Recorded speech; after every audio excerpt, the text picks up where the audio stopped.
You're listening to Spring River Chronicle.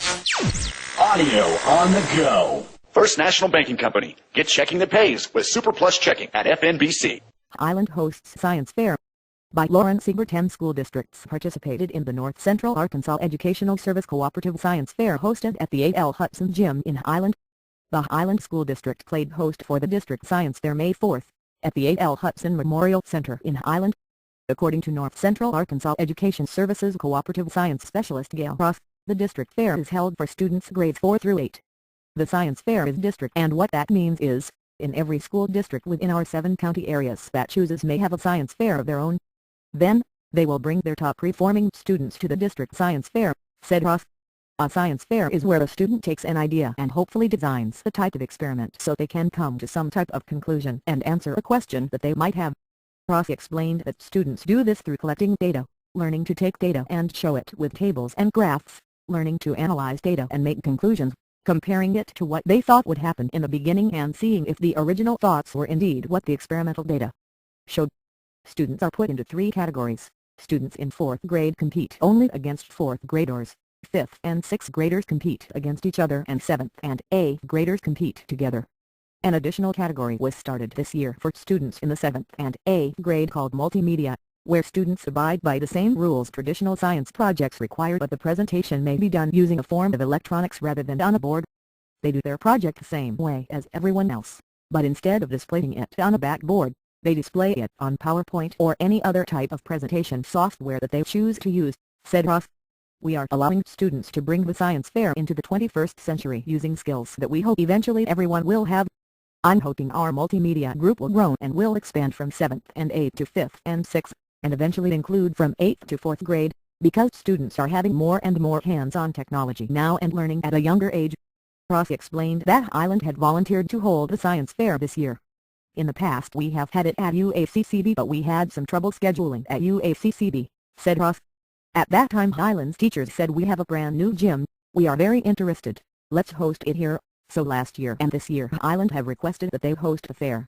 There are 16 districts that the North Central Arkansas Education Services Cooperative is responsible for helping, 10 of which participated in this year's district science fair. We are an organization, and there are about 27 different organizations throughout the state, and our job is to assist teachers and schools to do whatever they need to do to help make school better for students, said Ross. We have science specialists, literacy specialists, mathematics specialists, psychology specialists, special education specialists, early childhood providers, and so we can do a lot for the schools. Most of the specialists have master's degree in their fields and have taught many years and have chosen to do a different type of job, move out of the classroom and assist teachers. One reason for the science fair is to help students to begin to think outside the box and to help them gain a new perspective for their academics. In my opinion, it lets students take science, which to some students is often kind of dull, into an area where they are interested.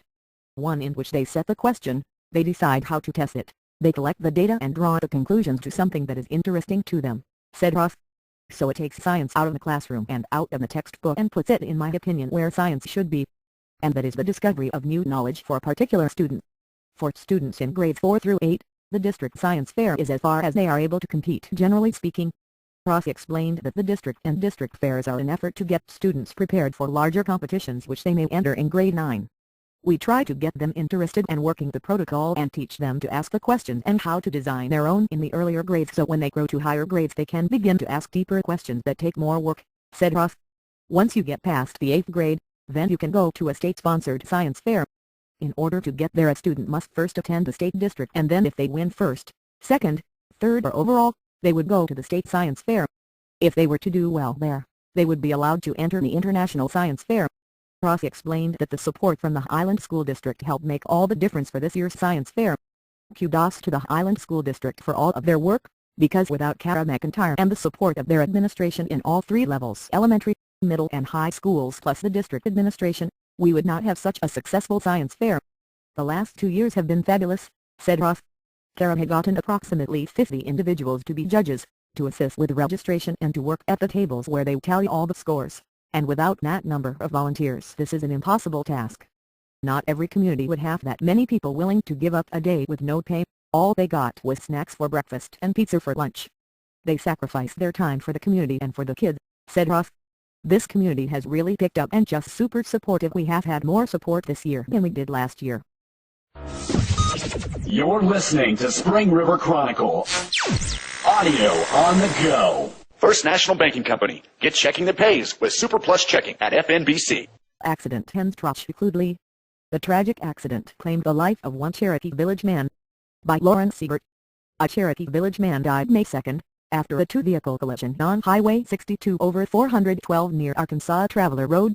The two-vehicle accident occurred May 2nd, on the United States 62 over 412 across from R&R Reedy Mix, leaving one dead. William Valder, 83, of Cherokee Village, was traveling west on the United States 62 over 412 when his vehicle drifted into oncoming traffic and into the path of the Lee Hughes, 60, of Winsboro TX, who was traveling east toward Hardy. Valder had reportedly drifted from the far right traffic lane through an additional 4 lanes into oncoming traffic and onto the oncoming shoulder. According to reports, Hughes swerved in an attempt to avoid a collision, but was unsuccessful and struck the passenger side of Valder's vehicle, causing Valder to overturn. Evidence indicates that the combined force was such that it obliterated the passenger sides of both vehicles, shearing the passenger side front rim completely from Valder's automobile, ejecting Valder from his vehicle through the passenger side window of his vehicle.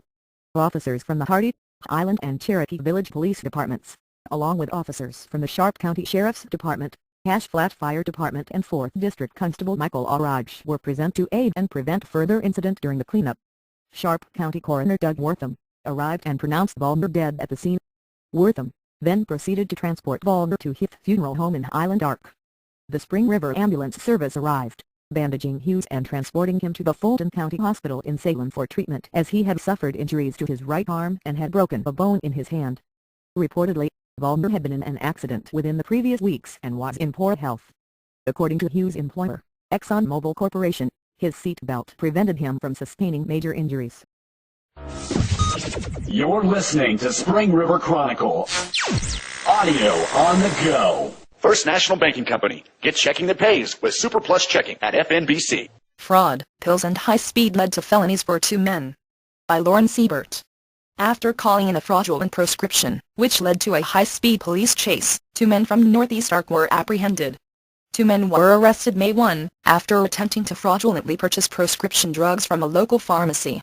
According to Highland Chief of Police Jeremy Stevens, Sharp County Sheriff Mark Huntz received a call from Davis Pharmacy in Highland stating that a male subject had called in a fraudulent prescription, and was on the way to attempt to pick it up.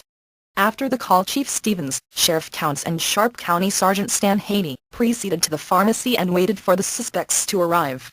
Shortly after the officers had positioned themselves, a blue Ford Taurus occupied by 2 Caucasian males entered the parking lot and drove to the drive-thru window. The 2 suspects, who would later be identified as James Barassa, 35, of Jonesboro, and Billy Jones, 22, of Bono, then requested the prescription. Once the prescription had been filled, Sergeant Haney stepped up to the suspect's vehicle and identified himself as being with the sheriff's department. Barassa stomped on the gas pedal to get away, spraying Haney with gravel from the parking lot and darting out into and across traffic at a high rate of speed. Chief Stevens proceeded to chase the vehicle, blue lights running toward Hardy, but was slowed by the school zone, as Barassa had flown through at life-threatening speeds of more than 110 mph. The suspects entered the turn lane maintaining their speed, and crossing into oncoming traffic, causing several vehicles to move out of the way, as the suspects weaved in and out of the oncoming motorists. Chief Stevens was able to catch up to the suspects near KFC as the chase continued. The suspects nearly caused an accident near FM 101 Road, losing control of the vehicle briefly. However, Barassa was able to gain control and continue on. Barassa attempted to turn left beside the ironworks on the United States 62, 412, but because he had failed to decelerate, he was unsuccessful and ran into the ditch, sliding back into the roadway, nearly causing yet another collision. By this time, Cherokee Village officer Jeremy Rose had joined the chase, to aid in the capture of the suspects. Nearing Thayer Gas, Barassa stopped his vehicle long enough to allow Jones to exit the vehicle. Jones attempted to run, but was promptly stopped by Officer Rose, who successfully tackled him. Barassa began to speed off again, but a blown engine forced him to stop across from Ace Auto Sales. Jones and Barassa were taken into custody and transported to the Sharp County Sheriff's Department. The prescription bottles purchased from Davis Drug Store were recovered from inside the vehicle, along with a couple other empty prescription bottles and one unlabeled prescription bottle full of pills. Reportedly, in an interview with Jones, he stated that he was unaware of what had happened, and that he was sleeping while at the pharmacy. He had also advised that he was under the impression he and Barasa were looking for a parts store when he woke to spinning gravel. He was unable to give a consistent story. Barasa was also interviewed and stated that Jones had called in the prescription, and had talked him into picking it up. He explained they had staked out the pharmacy, checking for police, before pulling in. He also advised that the medication in the glove box was hydrocodone and that they belonged to Jones, but that he had taken one of them. Barasa noted he was aware what he had done was illegal, and that he should not have done it for anyone. It was also reported that he told Jones to state Barasa had nothing to do with the incident. Both men were later tested for drugs. Jones failed for 4 of the 6 drugs on the test, Barasa failed for 2 of 6. It was reported that Jones had also recently received criminal charges for the same offenses in Jonesboro. Jones was charged by the Sharp County Sheriff's Department with fraudulently obtaining a controlled substance, a Class D felony, and obstruction of governmental operations. Barasa was charged with fraudulently obtaining a controlled substance, a Class D felony, fleeing also a Class D felony, reckless driving, no seatbelt, no proof of insurance, improper passing, left of center, careless driving, following too closely, unsafe lane change, improper turn, no turn signal, cutting in before safe, unlawful use of center lane, speeding in a school zone over 110 mph, and finally possession of a controlled substance. You're listening to Spring River Chronicle. Audio on the go. First National Banking Company. Get checking that pays with Super Plus Checking at FNBC. Remembering Our Heroes by Lauren Siebert. Citizens of Sharp and surrounding counties are invited to join the Sharp County Sheriff's Department in honoring fallen officers. The Sharp County Sheriff's Department is scheduled to hold their 19th annual Police Officer Memorial Service on the grounds of the Sharp County Courthouse May 14th. According to Sharp County Sheriff Mark Counts, the ceremony is intended to remember those who have lost their lives in the line of duty throughout the years. For 19 years we have had a police officer memorial, said Sheriff Counts. In 1993 Cave City lost Jeff Richardson, an officer who was killed in the line of duty, and each year we hold an officer memorial in Sharp County. Officer Richardson was killed in an accident while responding to assist a Sharp County Sheriff's Department deputy involved in a vehicle pursuit on the United States Highway 167. During Officer Richardson's response, another car turned in front of him, causing a collision. Officer Richardson and the driver of the other vehicle were both killed. The Richardson family will place a wreath on the police officer's memorial that is standing in front of the courthouse, and Greg Bruner along with a couple of students from the Highland High School band will be present to perform. The ceremony will begin at 9 a.m. with invocation given by Highland Assembly of God Pastor Chris Clem, followed by an arrangement of the UD songs performed by Ravenswood Police Chief Tim McComas, as well as speech given by Arkansas Sheriff Association Executive Director Roger Baldwin. We have a guest speaker that comes, and this year the Sheriff Association Executive Director Roger Baldwin is coming up and speaking to us, said Sheriff Counts. In fact, I spoke with him, and hopefully we will have the Sheriff Association color guard here. We always have a couple songs. The national anthem will be sung by Cave City Officer Jake Hutchinson, and this year one of our local officers, Tim McComas, is going to sing Amazing Grace. Sheriff Counts said he feels the ceremony is an important community event and a great way to show appreciation for the dedication and sacrifice of fallen officers. It is very important for the community. The law enforcement. These officers put their lives on the line every day when they go to work. No matter what shift, you never know what's going to happen, said Sheriff Counts. It's exciting to see the community come forward and support the local law enforcement and come to the memorial. Pastor Clem said that he supports the event wholeheartedly and that he feels it is a way for the community to give back. I think very highly of Sheriff Counts, and we have a large part of law enforcement that is part of our congregation. We do the honor field every year, and a portion of that is dedicated to our local responders, said Clem. I recognize that our men and ladies in uniform are putting their lives on the line every day for us, and I appreciate that. So anything we can do as a church or community to honor that, I believe we should do it. He also noted the support from the Sharp County area at previous memorials has been outstanding. We have always had a great turnout from the public, and it is exciting to see the support the public gives for our law enforcement, and we are looking forward to a big turnout. Sheriff Counts explained that the event is not designated specifically for the local law enforcement but for officers all over. Each year we try to remember the different officers from surrounding area, as well as the 2 officers from the West Memphis shooting who lost their lives, said Sheriff Counts. We try to remember each one of them every year. West Memphis police officers Bill Evans and Brandon Potter were killed May 28, 2010 after they were gunned down during a routine traffic stop by a 16-year-old and his father armed with a Lancaster .47s. Members from the community are encouraged to come join the Sharp County Sheriff's Department in recognizing our area law enforcement. If you would like to learn more about a fallen hero, please visit the Officer Down Memorial page at http://www.odmp.org/greater-than. Thanks for listening to Spring River Chronicle Audio on the Go. Be sure to subscribe to the paper and check us out online at myspringriver.com.